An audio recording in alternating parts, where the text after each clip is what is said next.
एक तरफ Donald Trump इस बात के लिए बड़े उत्साहित हैं कि कैसे भी करके ईरान मान जाए, सीज फायर हो जाए और सब कुछ ठीक ठाक पहले जैसा हो, क्योंकि उनके अपने देश के अंदर से भी अब आवाजें उठ रही हैं। सेना में बगावत जैसी भी तस्वीरें और खबर निकलकर सामने आ रही है। अब इन सब के बीच ईरान ने एक बड़ा तगड़ा हमला किया। पहली जो बड़ी खबर आपको दिखाऊंगा कैसे एक और अमेरिकन हेलीकॉप्टर से जाकर टकराया ड्रोन, स्वाहा हो गया उनका हेलीकॉप्टर। अटैक किसने किया, इसके बाद ईरान की तरफ से किस देश में अमेरिका के सैनिकों को टारगेट करके हमला किया गया, इजराइल पर भी कहर बरपा है, बहुत शानदार तरीके से उस पर हमले, बहुत भीषण हमले हुए हैं, वो भी आपको दिखाऊंगा। जिस एयर डिफेंस सिस्टम को मिसाइल रोकने के लिए रखा गया, वो सिर्फ सायरन बजाकर लोगों को बता रही है कि जाओ जाओ बंकर में छिप जाओ, इसके अलावा कोई काम इजराइल में उस एयर डिफेंस सिस्टम का नहीं है। और भगदड़ जैसे हालात क्यों बने, और जहां ट्रंप लगातार सीज फायर की बात पिछले 48 घंटे से कह रहे हैं, उसके एवज में जवाब आया है। ईरान का जवाब भी आया। अमेरिका तो 15 सूत्रीय शांति प्रस्ताव लेकर आया, लेकिन उस पर ईरान ने भी जवाब दिया। ईरान ने क्या कुछ कहा वो भी आपको खबर दिखाता हूं। नमस्कार, मैं हूं प्राज्वल गौतम और आप देख रहे हैं उल्टा चश्मा। सबसे पहले ये देखिए, इस वीडियो को जरा गौर से देखिए। पहले एक ड्रोन उड़ता हुआ आया और कहां जाकर टकराया।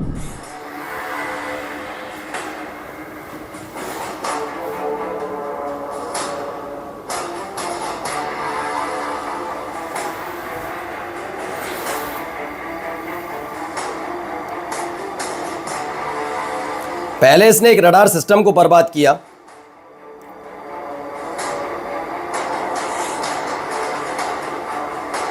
और उसके बाद सामने खड़े हुए एक ब्लैक हॉक हेलीकॉप्टर पर अटैक किया, जाकर उससे टकराया। और चूंकि सुसाइड ड्रोन को इराक के लड़ाका संगठन की तरफ से यह वीडियो जारी की गई है, जिसमें दावा किया कि उन्होंने विक्टोरिया बेस, जो इराक के बगदाद में विक्टोरिया बेस बना है, वहां अमेरिका के एक ब्लैक हॉक हेलीकॉप्टर पर हमला किया है, ड्रोन से ही अटैक किया गया है। दरअसल विक्टोरिया बेस को लेकर अब से 48 घंटे पहले एक खबर आई थी। खबर यह थी कि कहा गया था इराक की तरफ से, इराक के लड़ाका संगठन की तरफ से, कि जितने भी नेटो सदस्य देश हैं जो यहां रुके हुए हैं, इस बेस पर रुके हुए हैं, वो अपने अपने सैनिकों को वापस बुलाएं और इस पूरे विक्टोरिया बेस नाम के जो बेस है, मिलिट्री बेस है, उसे खाली कर दें, जिसमें से स्पेन ने अपने 600 सैनिक वापस बुलाए थे, ऐसी खबर थी। लेकिन उसके बाद एक और खबर निकल कर आई कि अमेरिका ने अपने तमाम सैनिकों को इधर उधर दूसरी जगह शिफ्ट कर दिया है। यानी अमेरिका का साजो सामान वहीं रखा हुआ है। 24 घंटे की आमद की, मतलब कहा गया था 24 घंटे की मियाद है, उसके पहले आप यहां से निकल जाइएगा, लेकिन नहीं गए। और उसके बाद अब उनके उपकरणों को इस तरीके से कुछ टारगेट किया जा रहा है। चलिए अगली खबर आप देखिए। एक और हमला हुआ, इस हमले की वीडियो देखिए।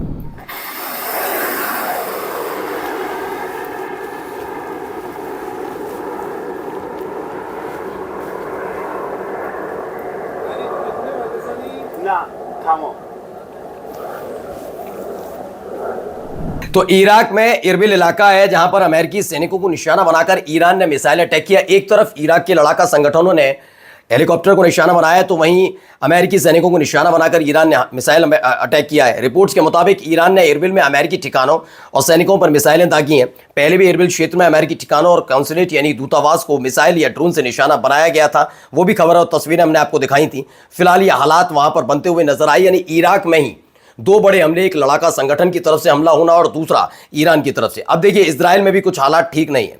ये देखिए एक वीडियो निकलकर सामने आई, ये सीसीटीवी फुटेज है।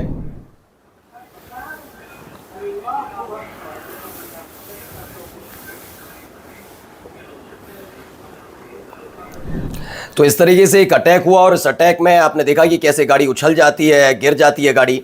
ये हालात वहां बनते हुए नजर आए कि पूरी तरह से तबाही का मंजर वहां पर भी देखने को मिला है।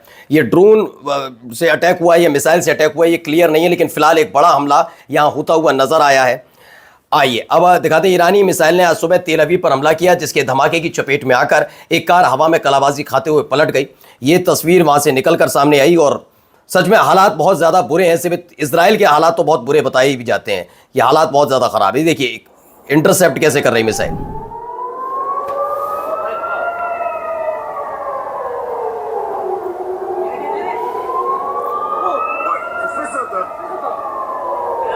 मिसाइल को इंटरसेप्ट करके उसे मार गिराना था, उसके बिल्कुल बराबर से होकर गुजर जाती है मिसाइल।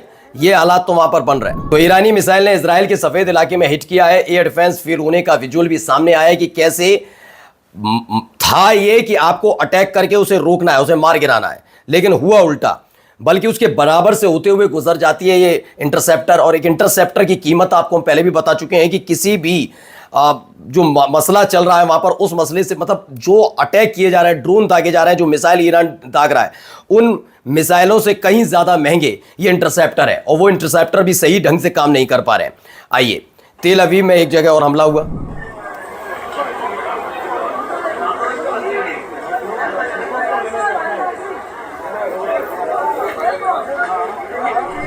एक और वीडियो देखिए, इसमें भी अफरा तफरी का आलम, वही स्थितियां वहां बनती नजर आ रही हैं। गाड़ी उल्टी पड़ी हुई, कुछ लोग उसकी फोटोज भी खींच रहे हैं। N Iranian missile equipped with cluster warhead impacted several location in तेल अवीव, इंजरी 6 पीपल इंक्लूडिंग 1 इन सीरियस कंडीशन।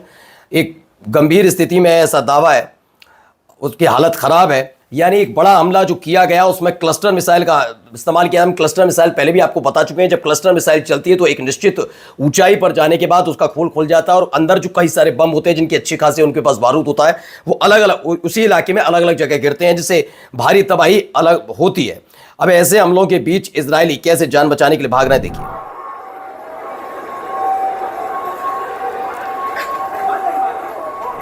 तो ये पूरी रात इजराइल की राजधानी तेल अवीव में ईरान की तरफ से मिसाइल से ताबड़तोड़ हमले हुए। पूरे इलाके में अफरा तफरी का माहौल जो आप देख भी रहे हैं। और जाते जाते एक खबर निकल कर आई कि ईरान ने अपनी शर्तें रख दी हैं।